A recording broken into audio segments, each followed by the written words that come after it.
সালাম আলাইকুম চাচুরা, সবার কি অবস্থা? আশা করছি ভালো আছো। এত টেনশনের মধ্যেও তোমরা ভালো আছো।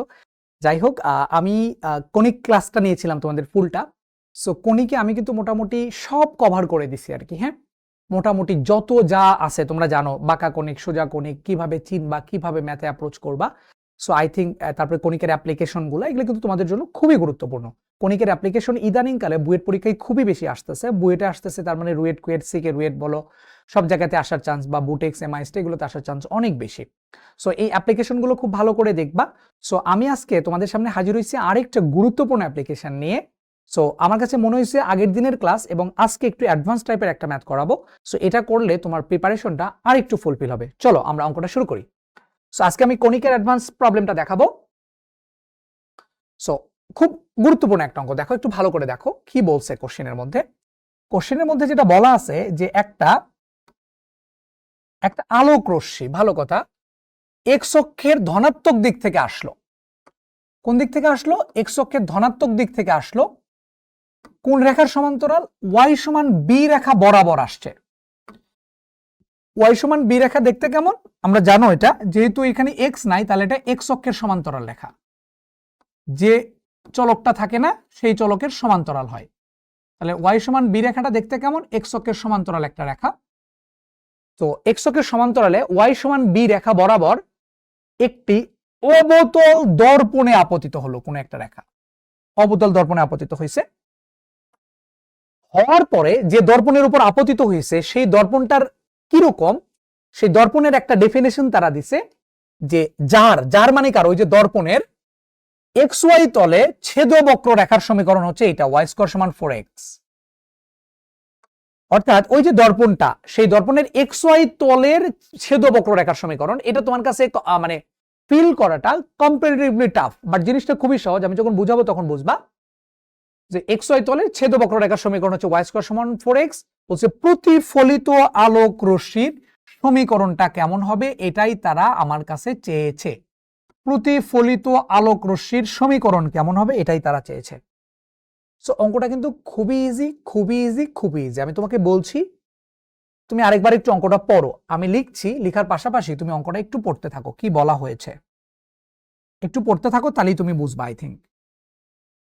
ওকে, তো এই যে এক্স ওয়াই তলের ছেদবক্র রেখার সমীকরণ, এটা জানার দরকার নাই।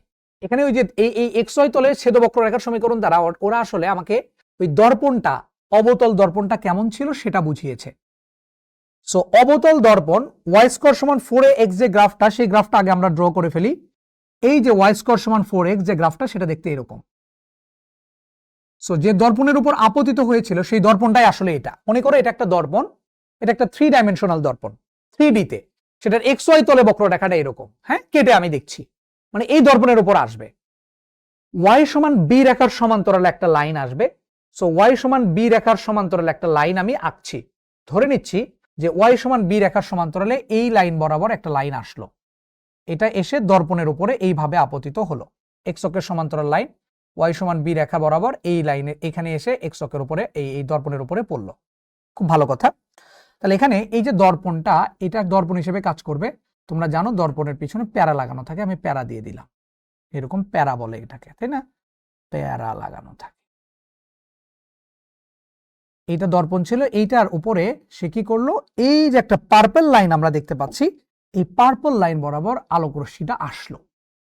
এটা ওয়াই সমান বি রেখা, এই রেখা বরাবর আলোক রশ্মিটা এসে দর্পণের উপর এই বিন্দুতে পড়লো। ধরে নাও এ বিন্দুতে পড়লো, এ বিন্দু এটা পড়ার পরে এই আলোটা দর্পণের উপর পড়লে ফিজিক্সে তোমরা জেনে আসছো এটা প্রতিফলিত হবে।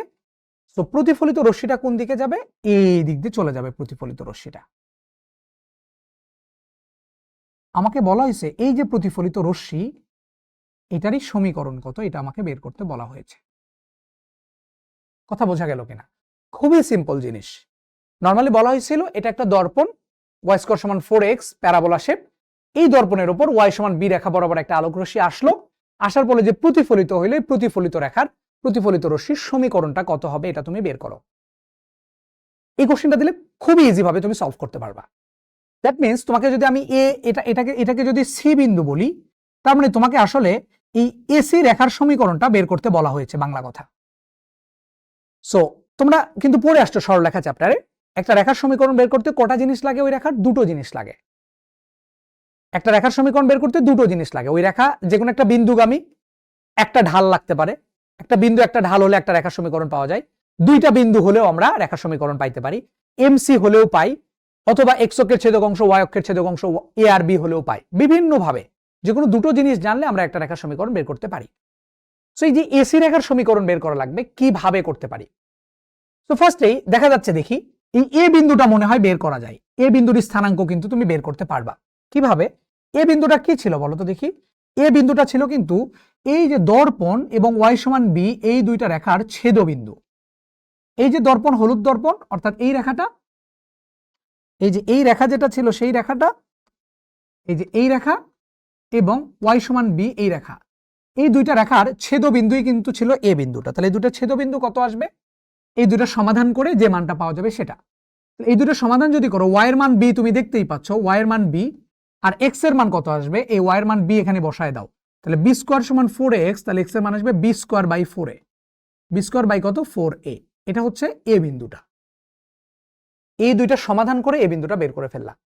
আর সি বিন্দু যদি এখন বের করতে পারো তাহলে তো তোমার খেলা শেষ। তো সি বিন্দু বের করার জন্য কিন্তু তুমি সেই ফিজিক্সের যে বেসিকটা ছিল সেই বেসিকটা কাজে লাগাইতে হবে। কোন বেসিক বলো তো? প্রধান অক্ষের সমান্তরাল রশ্মি প্রধান ফোকাস দিয়ে যায়, পড়েছিল না? প্রধান অক্ষের সমান্তরাল রশ্মি প্রতিফলিত বা প্রতিসরিত হওয়ার পরে প্রধান ফোকাস দিয়ে যায়। তার মানে এই যে বিন্দুটা, এই বিন্দুটা কিন্তু ছিল এই পরাবৃত্তের ফোকাস বিন্দু। কি বিন্দু? এটাই কিন্তু ছিল ফোকাস, কারণ প্রধান অক্ষের সমান্তরাল রশ্মি ফোকাস দিয়ে যায়, তাই না? ঠিক আছে, তো ফোকাস দিয়ে যায়। তো ফোকাস দিয়ে যদি যায়, ওটাকে সি লেখাটা মনে হয় আমার অপরাধ হয়েছে, এটাকে আমি এফ লিখি, তাহলে তোমার জন্য বুঝতে আরেকটু ইজি হবে। এই যে ফোকাস, এটাই কিন্তু ছিল, এই বিন্দুটাই কিন্তু ছিল এই পরাবৃত্তের ফোকাস। তাহলে ওয়াই স্কোয়ার সমান 4x, এই পরাবৃত্তের ফোকাস হচ্ছে a, 0।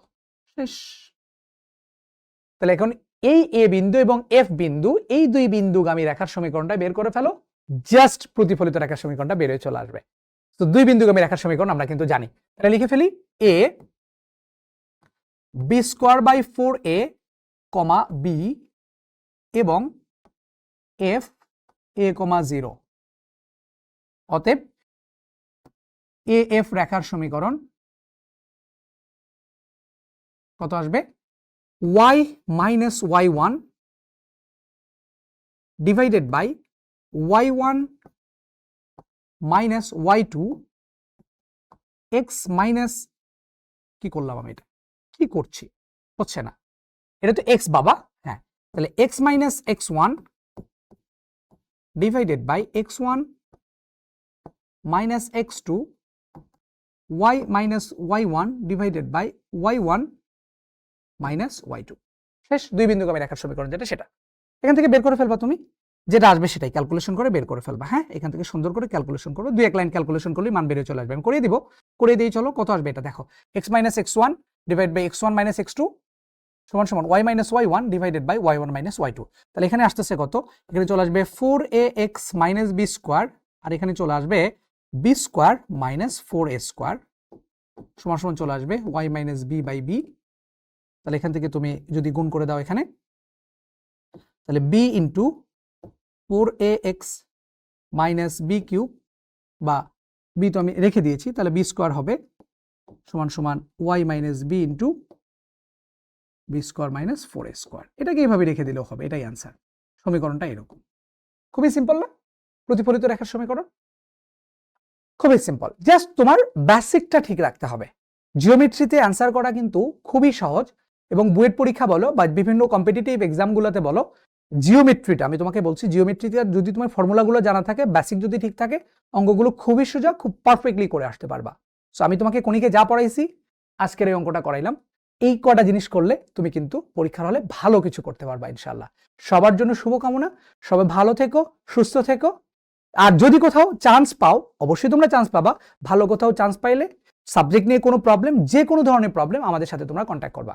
ইনশাআল্লাহ আমরা তোমাদের সাথে ছিলাম, এখন আছি, ফিউচারেও থাকবো। সবাই ভালো থেকো, সুস্থ থেকো। আল্লাহ হাফেজ সবাইকে।